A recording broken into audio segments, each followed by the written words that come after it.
Douvan, who keeps on winning and winning. The machine is we're back. Sorry, I was just listening to that throughout the break. It's just so good. I could listen to it all.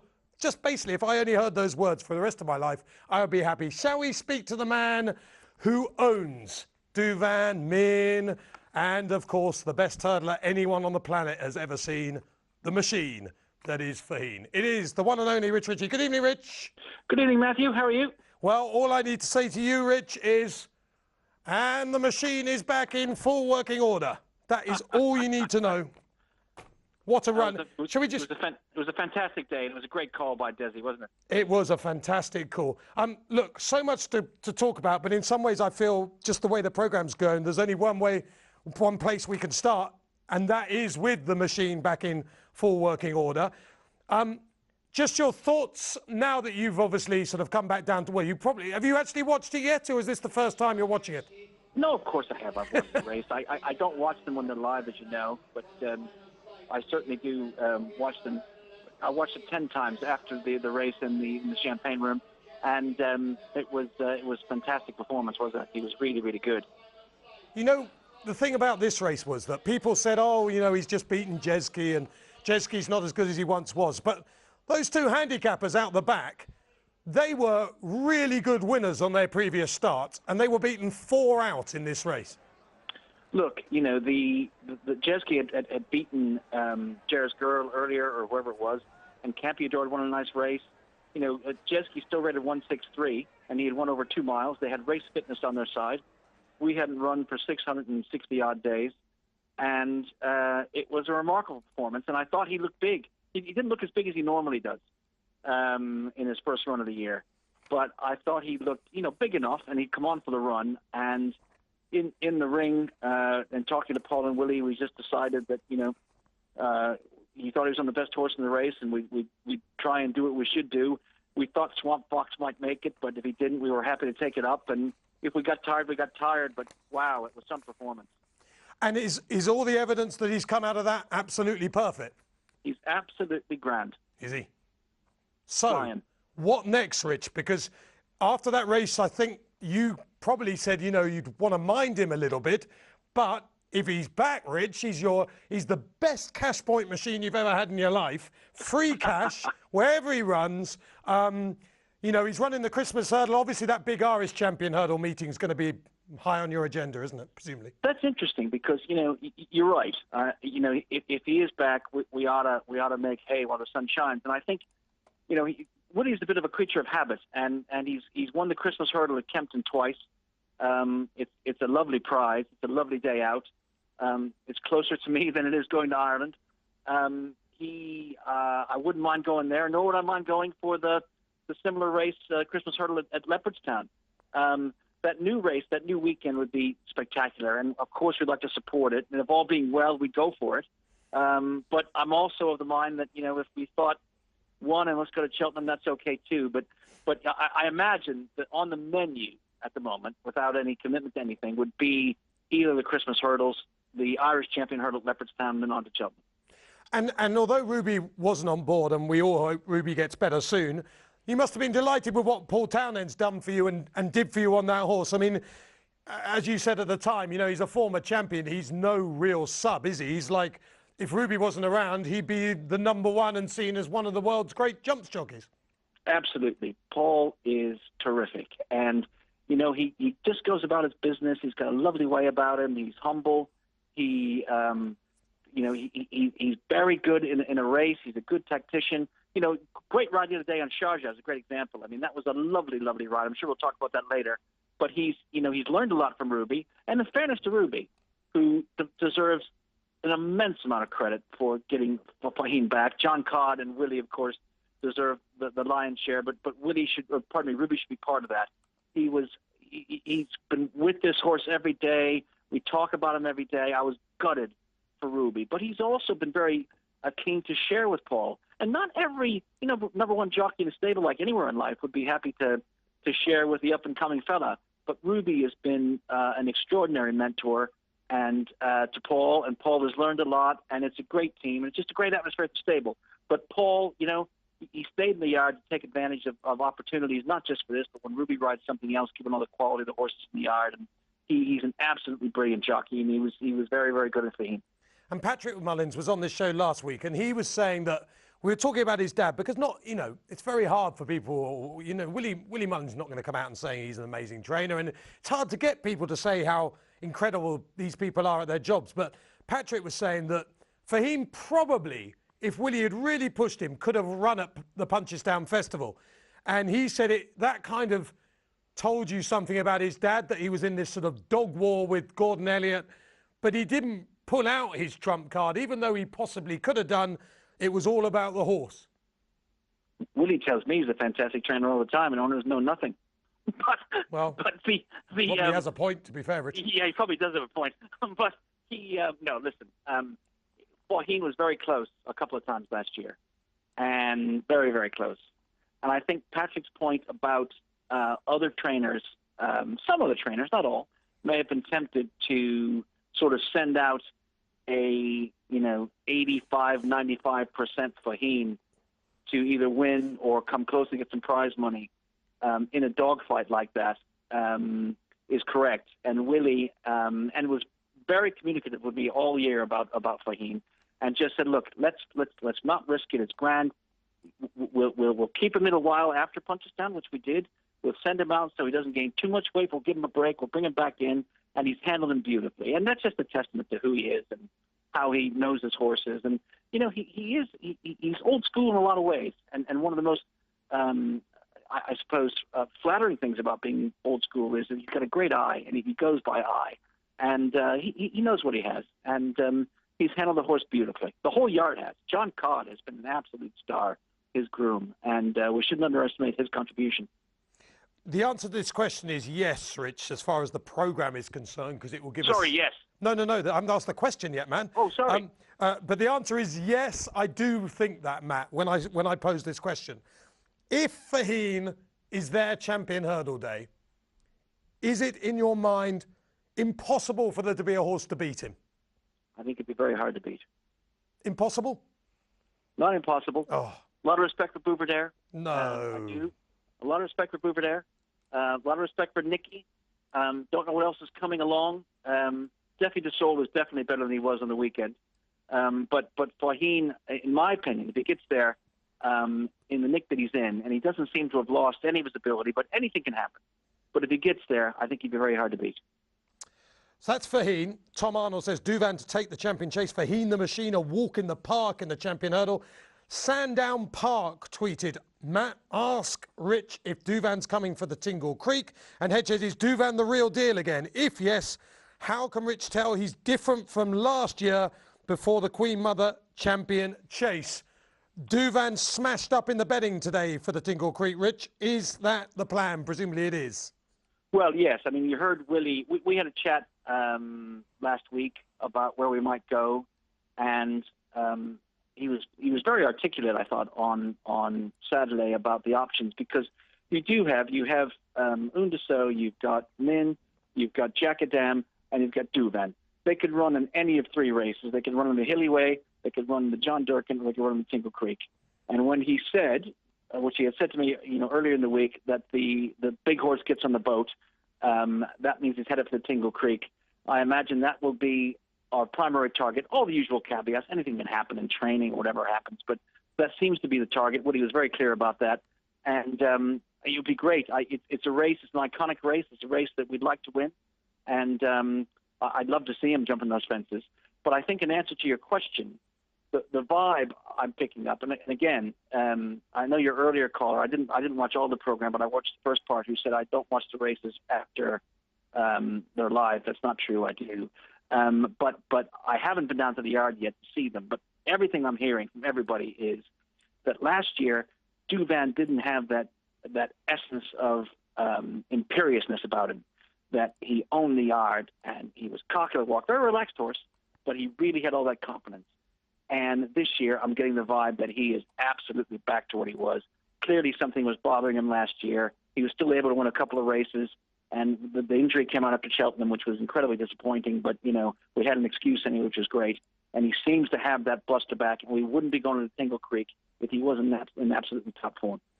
In some ways, while it was something out of another stratosphere for some of us, that what happened at Cheltenham in some ways probably didn't totally surprise you then. In some ways.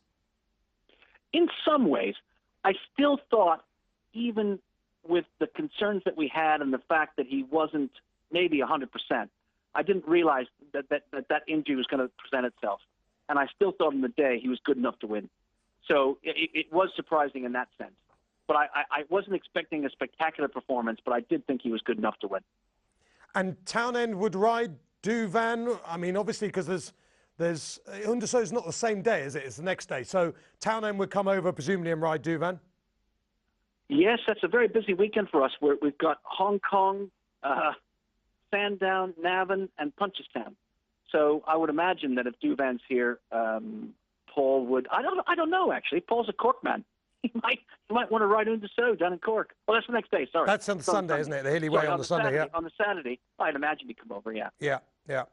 And Rich, I mean, Douvan at one stage looked as though he literally just couldn't get beaten.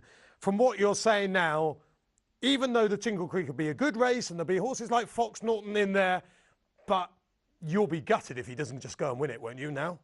Look, it's his first run of the season. Anything can happen, but we think we have our lad back, and I think we're happy to travel anywhere and take on anything. So that's the vibe I get, and let's take our chance. Okay, a few emails in and tweets and stuff. Elliot Ward about Min. Thoughts on Min stepping up and tripping? If he could serve it up to the big boys in the King George. Nick says, can we expect a Ryanair campaign for Min if all goes well with Douvan? And Joe also says, Min aimed at the Ryanair. You've got real problems, haven't you, when it comes to Cheltenham, because presumably Undersow will go for the Ryanair. And we know that even though you're different owners, Willie doesn't really like putting in two big guns against each other. What do you do with Min, Rich? Well, also let me say, Undersow is one of my favourite horses in training. Everybody loves Undersow. He's a great horse to watch. The O'Connells are a lovely, lovely family. And you want to beat them, though, Rich? Doesn't matter how lovely they are. You want to beat them. No. We root for each other. I've run against Backerson and Long Dog. We had this sort of rivalry, but they're wonderful people. Undersow's a great horse. Now we'll run the race that's best suited to the horse, and it was great to see Min step up to 2.5 miles yesterday, or on Saturday, pardon me, and he was very, very good. Very good, I thought, very good. Although I have to say that jump at the first had my heart in my mouth. I did watch that, and then I just hid behind the couch. Yeah. I watched it again later. But he was... he just slightly overjumped, didn't he? He was But you remember last year, Matt, on the night that I was on your show last year, and I heard Jamie talk about it today on Sean Voice's program, about, he had said, what horse are you really looking forward to this year? And I said, well, Willie thinks he's turned Min inside out. Min looks good again. He looks really muscular.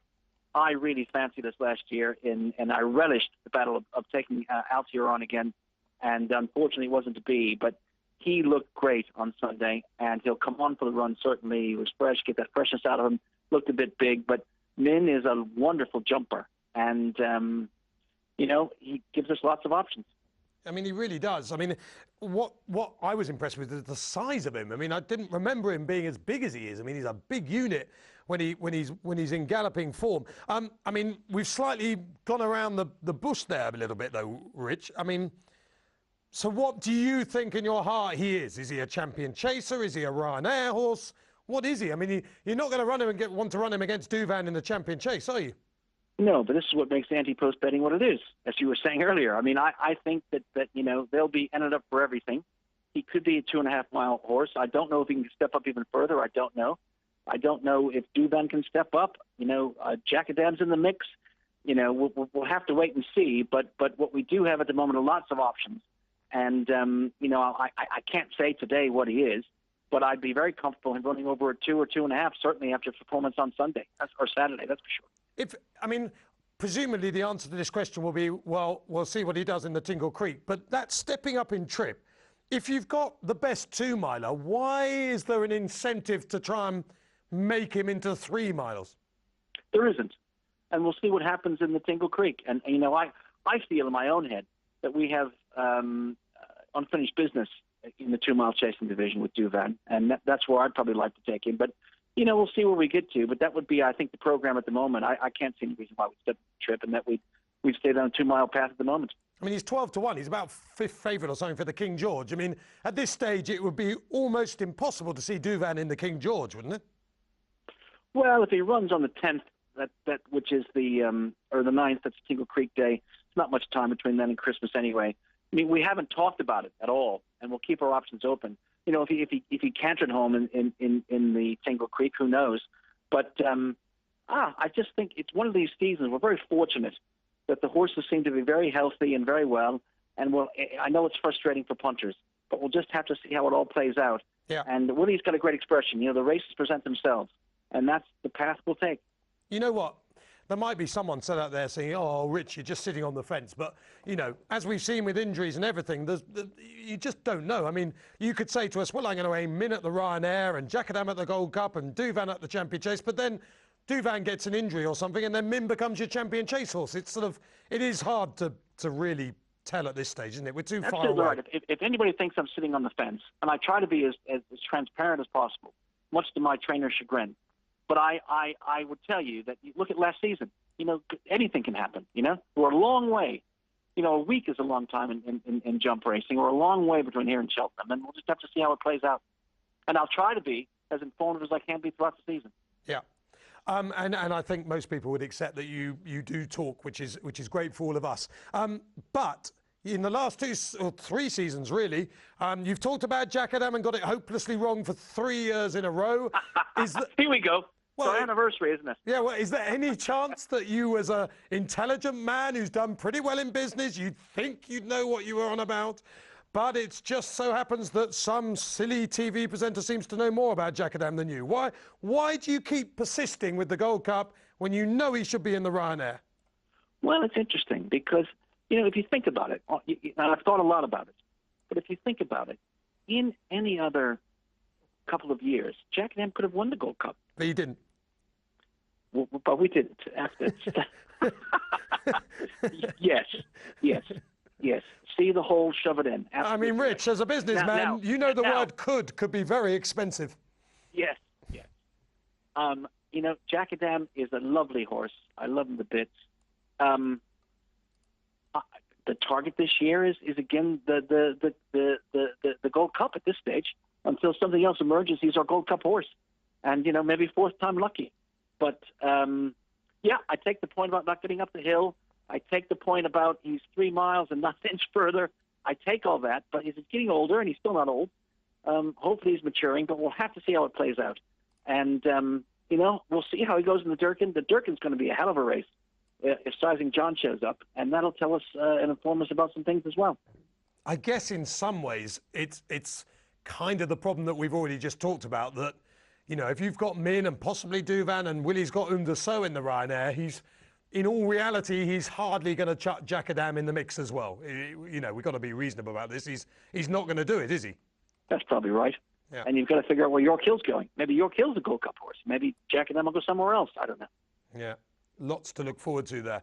Look, you've given me kindly, Rich is really good on these shows. He's emailed me all his horses. So we can go through quite a lot of them. Let's go through the slightly better known horses that we haven't talked about so far. I mean, we don't actually probably need to go through all of them. Ballycasey, the old boy, I mean, he still mixes around. He's doing all right. Lovely horse, earned his keep.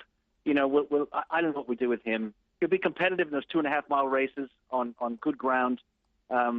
He might turn into a cross-country horse. He likes to jump. He likes all that sort of, likes the kind of ground. Yeah. We'll have to see, but he owes us nothing, and we'll just take it as it goes with him.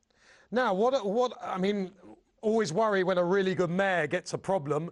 Vroom Vroom Mag, might we have just seen the last of her, or will she come back? Good question, actually. I mean, she was, you know, ready to rock there. We thought in the Morgiana against Faugheen, and she had a little problem in that champion hurdle last year at Punchestown. She got a good old kick, and she got a pelvic problem. She's a very valuable mare in terms of breeding terms. if she can run, I'd love to see her run again, either over hurdles or fences. We won't risk it. We're just taking it day by day. She's on the easy list at the moment. We'll see how it goes. She has been an absolutely brilliant mare and will be a great brood mare.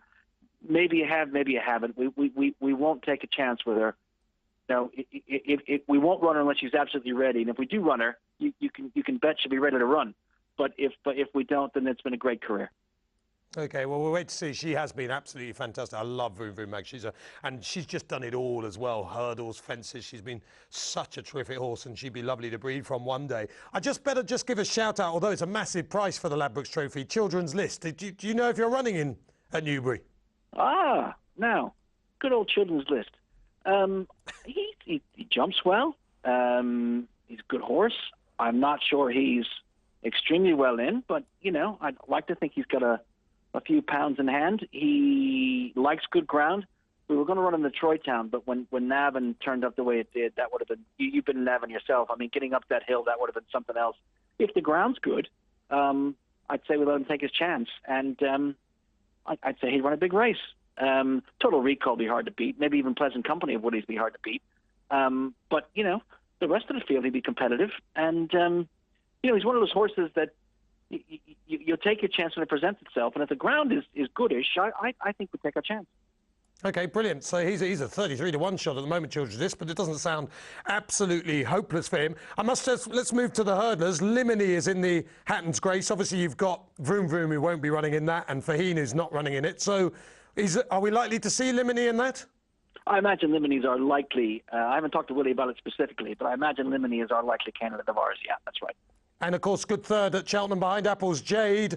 Had every chance that day. I mean, that was a weird race to watch because I still can't quite believe that Vroom Vroom Mag didn't win it. But it was...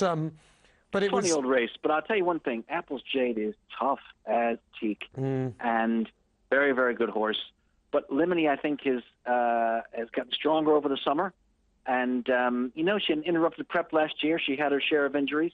But she's had a clean run through this time. Hopefully it stays that way. And she's big and strong, and, we're happy to take our chance. And Max Dynamite's in the list under a hurdler, but he goes to Hong Kong, doesn't he? He does. He ran brilliantly in the Melbourne Cup. If only that Red Sea had parted 2 years ago rather than the last day, he'd have won. But it was a very good run. And, I think if he had been as battle-hardened as a Thomas Hobson or a Rekindling, he might have gone closer. But it was only his third run of the season. So he goes to Hong Kong, and look, you've got Highland Reel and others in there. Joe Chambers, our racing managers, and managed to get Glenn Schofield to ride, which is great. Yeah. But he's got a chance to finish in the first three, I hope. And that would be a great result. But lovely horse. He's well handicapped over hurdles as well. Don't count him out for the county. Yeah. No. Okay. Really? Yeah. County hurdle. Why not? Wow. Why not? You'd think if he could reproduce any of his flat form in that, he'd probably, he'd win it, basically, because do you think he's a bit better on the flat than he is as a hurdler? Yes.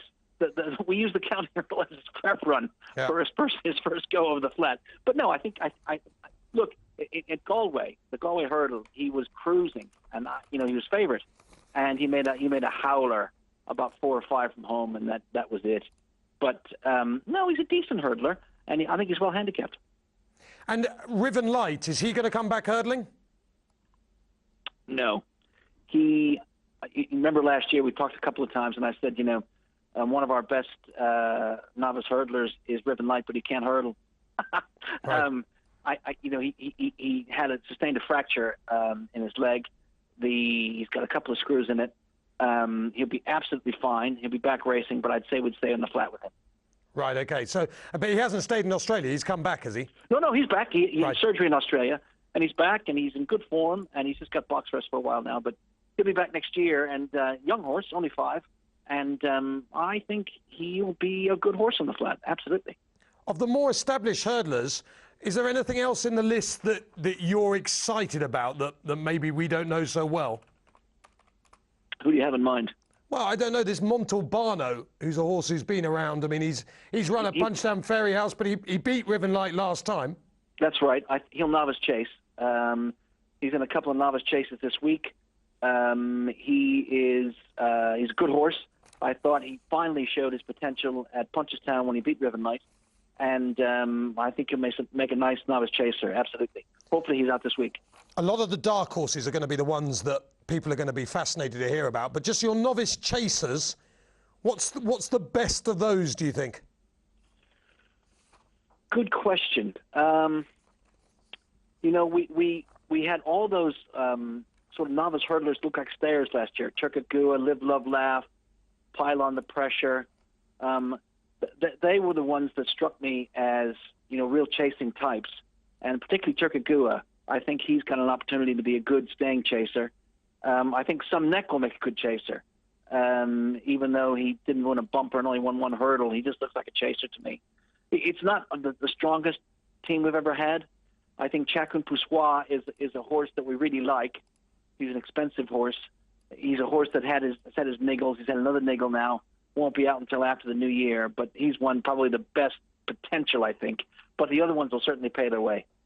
Okay, so let's go to some of these darker horses, the ones that we don't know all about. And there's one who's come over from France who is favourite, never raced, never jumped a hurdle, favourite for the Supreme Novices Hurdle, ahead of Sam Crow, who has looked an absolute machine, although probably won't run in the Supreme. This horse, Animix. Everyone's tweeting about Animix. Animix this, Animix that. Is this the Supreme Novice Hurdle winner? Well, you had Patrick on last week, and he said he goes very, very well, and he does go very well. And he was probably the pick of our novice team. Unfortunately, I'm sorry to say to you, Matt, and to punters, that he was lame after work on Saturday, and we had him looked at today, and he has got a pelvis injury. He's only 4. The prognosis is excellent, but unfortunately he'll be out for the season, which is devastating for us and for the yard. But, you know, hopefully we'll have somebody who can pick up the slack. But I want to be as transparent as I can be. And unfortunately, Animix will not be running this season. Hopefully he'll be the favorite for the Supreme next year. So that is really, devastating news for you. It is, and thank you for the opportunity to tell you. We only learned about it this afternoon, and I wanted to tell punters as we knew. So it's unfortunate, but these things happen. And look, it's not a leg. We've come back from these. Douvan came back from this. It's going to be fine in terms of the prognosis, but it's just unfortunate, one of those things. Well, that is gutting news, and obviously not the kind of news we wanted to be. I was all getting geared up for excitement with Animix, and we're slightly brought down to earth straight away. Rich, there are a lot of horses on your list of maiden and novice hurdlers, some of which I've never heard of. Give us, Sharjah. Let's just have a word about Sharjah, because we do know a bit about him. How good do you think he might be? He was very good the other day. Yeah. He surprised me. He beat 2 horses that are good. It was I agree that the pace was a bit silly, but he ran well. I think if he hadn't made the mistake 3 out, he would have won comfortably. He's a horse we like a lot. We've also got Epicurus, who was 5th in the Derby, trained by your old pal Cricket Head, and we hope he turns into a nice hurdler. Sort of lost his way as a 4-year-old, but he's got some potential. I think Ante is a good horse. I think Kesselring's a good horse. We'll see how it plays out, but I'm excited about our team of novice hurdlers. It's the biggest team we've ever had. Animix was sort of our standard bearer, but, that's okay. The other ones, he never ran in a race, so we'll have to see if that was just work stuff. But the other ones seem to go well, and I'm really excited about the team. Is there anybody in particular you want to talk about? Well, let's just have a word about this Get a Bird, because that's a horse who could be absolutely anything. Yes, we liked him. I think he was one of Woody's better bumper horses last season. Met with a setback, but he's okay. He could run this week. Like to see him. He might be more of a 2.5-mile horse than a Supreme horse, but we'll see. And no, he's certainly one to be excited about. And Rich, you've just got one bumper horse called A1. In fact, someone tweeted me and said, is Rich getting out the game because he doesn't seem to have any bumper horses? But how would you respond to that? No, the last couple of...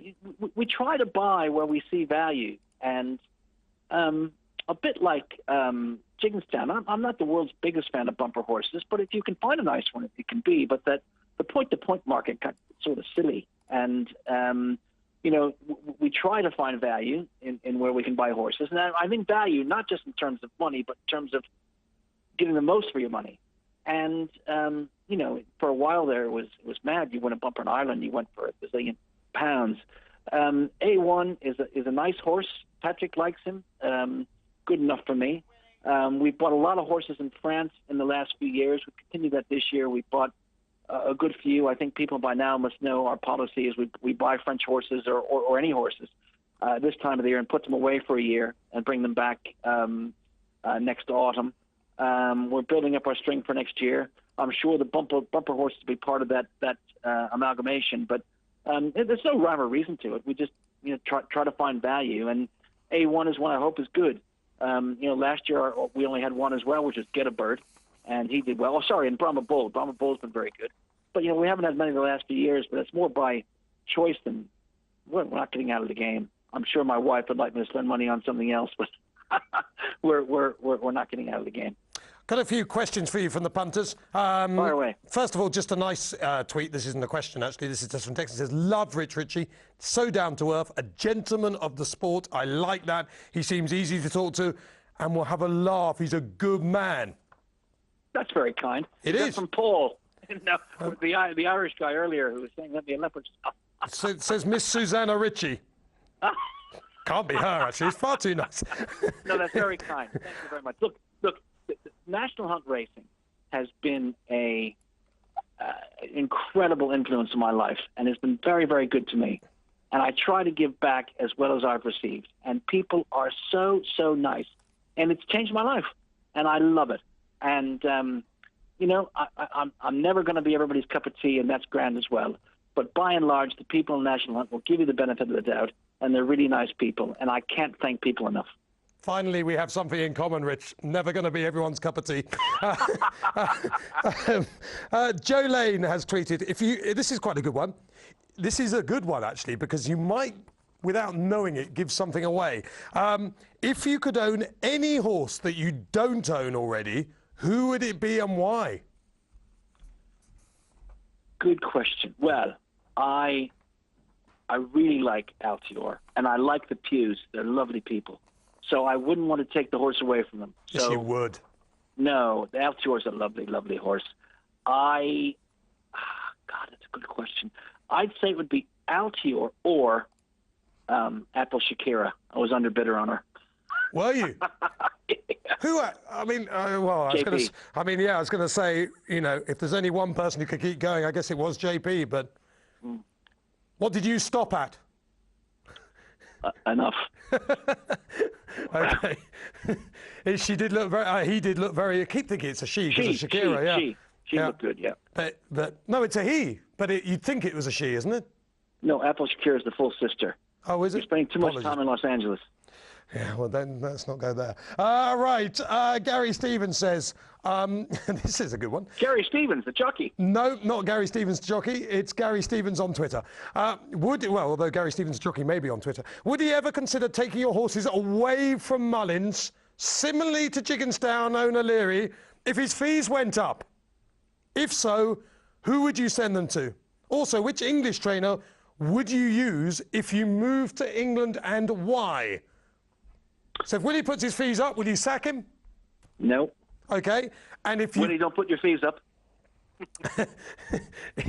he won't listen to you. We know that. He doesn't care. Yeah, we know that. Yeah. He just put them up. Willie's very funny. If he put them up 1% a year for 10 years, grand. But, he didn't put them up for 10 years and he put them up 10%. It's fine by me. But everybody has to make their own decisions. And Jigginstown spends so much money in the game, and they have their own way of doing things, and it's fine. And I've said this before, I miss them. We always had great banter in the yard, and I wish them all the very best. Of course we want to beat them, and they want to beat us. But it was good crack, and everybody has their own decisions. Now, as far as Willie can be concerned, Willie suits me. I seem to suit Willie, although he hates when I'm on programs like this. But it's fine. In the UK, listen, Nicky Henderson, Paul Nicholls, David Pipe, Warren Great Treks. There's lots of great trainers. No, but which is your favourite, Rich? Come on, we can't be having. You can't just read out all the names of all the trainers. Which one? If someone said you're having a horse in England, you cannot have it trained in Ireland. It's banned from Ireland. Which one? Where would he go? No, don't say Jamie Osborne. No, it wouldn't be Jamie Osborne, although I love Jamie Osborne. It would be Nicky or Paul. Nicky Henderson first. So one of the two champions, basically, the people who've been champion of late. Yeah. Okay. I'm just going to read this one out while it's here. J.P. Kelly is not the only person who's asked me to talk to you about Bernie Des Dieux. Bernie Des Dieux. That's it. You've nice got pronunciation. It? Bernie who? Bernie Des Dieux. Bernie Des Dieux, not Bernie. Bernie Des Dieux is a lovely mare. If anybody can go on your website and watch that jumping display, the 29th of December last year at Limerick, it is sensational. She is a mare I am very, very excited about. She really could be, in the proverbial way, anything. And I wouldn't mind her taking on the boys, the girls, whoever it is. Can't wait to see her out. I imagine she'll be out around Christmas, and she is something to look forward to. The next Danny Power? Absolutely hope so. But she is. Watch that performance. Watch the way she makes those Limerick fences look like hurdles, and they're stiff fences in Limerick. We'll look forward to her. Andrew O'Brien says, if Samcro and Douvan were up for sale and the same price, which would you buy? Look, first of all, Samcro is awesome. He reminded me of Patour, of Michael Doganet, the way he won that race the other day at Navan. Brilliant. Really impressive. And Gordon is a brilliant trainer and a lovely chap, and he was awesome. Now, Douvan, I think, could be super, and he's a bit older and done it. If they were the same age, I don't know. I don't know. To be honest, Sam Crow won a point-to-point. Douvan was second in the race in France. He'd probably by Sam Crow, but, I'll take my chances with Douvan. Yeah. You've got to take... I mean, Douvan will always be... However good Samco is, Douvan will always be better. I hope you're right. Winter Soldier. He's had a funny career, hasn't he? He's like sort of done about 1,000 point-to-points. Is that the right? Have I got the right horse? No, have I got the wrong Winter Soldier? I think I've got the wrong Winter Soldier. French horse. Yeah, your Winter Soldier. You've got a horse called... lovely horse. How's he? Lovely horse. I had a setback last year. Willie likes him. He'll probably be one for either Christmas or after Christmas, but a nice horse, nice prospect. Okay. Emmett wants to know, you've already said about Apple Shakira. Is it true that you tried to buy Melon? No. Nope. You sure, Rich? Yep. Okay, we'll move on then quickly. Gareth says, what's the plans for Montalbano this season? Form in heavy, 2 entries this week. Chasing. Chasing this week. He looks like a chaser to me, and we'll see how he gets on. Here's a tricky one. Do you want a tricky question? Go on. Hey Big Spender says, why were BetBright always shortest price about Douvan for the Tingle Creek, in spite of Rich's comments the weekend before last that he doesn't mix with the traders? I don't talk to my traders about the horses. I thought we were best priced today. I thought we were 7-4. I think we were 6-4 everywhere else when I looked this morning, but I don't know. You have to ask the traders. But I can tell you, and I can assure your listeners, that I do not talk to my traders about my horses. That is the rule of the road. And I'm chairman. I'm not chief executive. But I also don't talk to them about it at all. And, it is what it is. They make their own decisions. But I thought when I looked today earlier that we were best by 7. I think that's answered that. Paddy says, ask Rich, what's the main goal this season besides dominating the jumps game? What? I mean, that is presumably your main goal, but what would be a good season, do you think? Faugheen wins the champion hurdle. Douvan obviously wins the champion chase. Altior, if he comes back. What would you love to see Douvan take on Altior? Would you love that clash, Rich? Yes. But first of all, we don't dominate the season. Jigginstown, JP, Nicky, Paul Nichols, they all have wonderful horses, and we don't dominate the season.